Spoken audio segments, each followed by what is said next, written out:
Hello and welcome to another episode of So What Do You Actually Do? Frank works for the Canadian government in the IT department. As a software contract lead, his main responsibility is to ensure all government sectors have all the necessary softwares to complete their work. Think about the HR's department need for a software that houses all the employees' details, such as benefits, talent management, recruiting, payroll, and time tracking. They would need something like Workday. Frank is responsible for reaching out to Workday and purchasing a plan on behalf of the government. Or if it's an existing contract or program that the government is already paying for, he is responsible for renewing it before it expires. During this process, there are two major obstacles that Frank faces. One, he needs to communicate with internal sectors to determine their need. And two, negotiate the contract to the lowest dollar amount as much as possible. Please tune in to learn about the skill set that Frank offers and how to pivot in a career like this. Now, let's dive into the episode. So in your role, what is it that you actually do?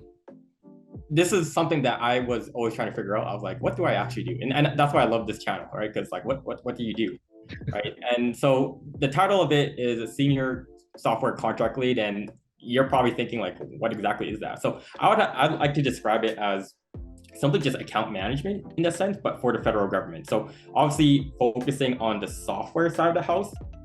And then what I actually do is oftentimes I'm collaborating with like different government partners and determining their software requirements. So say I have like about 10 to 15 accounts. I'm gonna go in, say they have, I have a contract, a software contract that's coming up for renewal or expiration. Then I'm going into talking to either vendors themselves or talking in-house to kind of determine like, hey, what do they have today? And because essentially other agencies in the government are utilizing these software licenses. And it's kind of like a back and forth of playing that middle account manager role.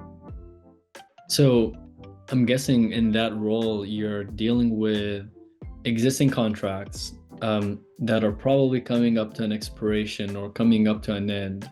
Absolutely. Yeah. And are you responsible for, okay, this has to go to a bid, and is whoever kind of wins the bid from the government gets to get another contract, or you're trying to better execute a renewal of the contract for the next phase? Right. So I think to answer kind of like your first question, I would say that's more for like new acquisitions, like say a certain agency, like say CRA, for example, wanted a certain type of software, then we'll kind of go into like RFI, RFP, and that's when we kind of create more of a bid.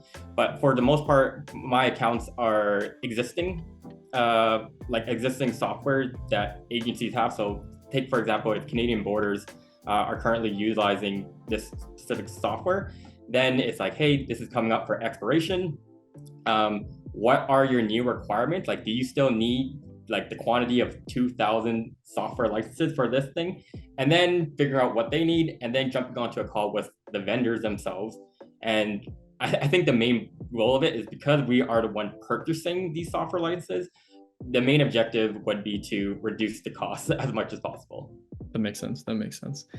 So you mentioned like being diligent. Does that mean that you're working with lawyers or you're working with other like procurement or type of departments that read through the fine line with you? Yeah. So I love suits, but unfortunately I'm no lawyer. But I'm often working with a senior procurement officer, and they're kind of like doing I would say they're the actual ones who reading the fine line, making sure that, hey, this is what we've negotiated and this is the price point, and making sure that's all like written down and signed off by our directors on our house side and along with their side of the house. Makes sense. What would you say are some important skills for the job? Just because it's a very account management role, I would describe it as right now. So I would say you need the ability to communicate well. And I say this in the sense of when you're talking to directors or owners or just upper management in general, there's a tendency, and I find myself even in the past thinking like, hey, like they're higher up, I'm a little bit shy, quote unquote. But I just recognizing that people are people at the end of the day. And that kind of has helped me excel in my career path, I find. But yeah, I would say the ability to communicate, stay organized is a big thing. Time management, and I would say if you can complete any sort of tech certifications, whether that's cloud or cloud architecture, that helps as well. And I wouldn't even focus on kind of like you definitely need an IT degree to get into the IT branch in the federal government. But in terms of kind of like what wows your resume would definitely be the certifications. What is the average pay range for this type of role? No, $1 million, man. You know? No, everything in the federal government world is it's all public knowledge. So this role that I'm in is classified as in the IT branch. So it's anywhere between starting 100K to 125K. And every year, so you typically start off at the lowest increment, like say step 1. And then I think it goes as high as like step 8. And step 8 is when you get closer to that 125K mark in Canadian dollars. Yep. And last but not least, what would you say as a piece of advice to anyone interested in either pursuing this job from the get-go, or if they wanted to pivot sometime early in their career? Yeah. So if you want to get into this role, I would say definitely I always like the approach of just continuously applying for roles. Right. I know some people are like, hey, you got to tailor it, but I like the approach of kind of like quantity. Now that's kind of like controversial, whatever the case is.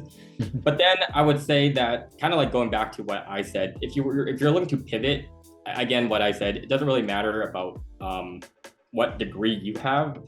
It's more just, are you willing to kind of just prove to the other person that you're actually like serious about making that transition to a tech field? And for the most part, just like I know so many people who can literally BS this and still get in. So like, honestly, I think if there's a will, there's a way, is how I'll simply put it. That is very true. Frank, thank you so much for the time that you've given us today. A lot of great insight and simplifying some of the terms that most people would be like, oh, this sounds so complicated, but you just give it a listen and it'll allow you to understand it better. Thanks so much, Faisal. So with that, we will end this episode, and please don't forget to like, subscribe, and share, and we'll see you on to the next one.